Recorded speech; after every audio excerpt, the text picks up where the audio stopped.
जयंत पाटील यांच्या विरोधात वादग्रस्त विधानावरून पडळकरांचा निषेध, रास्ता रोको आंदोलन, चरेगाव ग्रामस्थ व राष्ट्रवादी शरद पवार गट कार्यकर्त्यांचा आक्रोश, गोपीचंद पडळकर यांच्या राजीनाम्याची मागणी।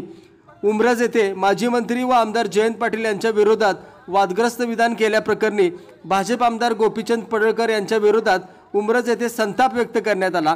शनिवारी सायंकाळी 5च्या सुमारास जयंत पाटील यांचे आजोळ चरेगाव येथील ग्रामस्थ, मामेभाऊ व सह्याद्री सहकारी कारखान्याचे संचालक सुरेशराव माने तसेच राष्ट्रवादी काँग्रेस शरद पवार गट पदाधिकारी व कार्यकर्त्यांनी पाटण पंढरपूर राज्यमार्गावर रास्ता रोको आंदोलन केले।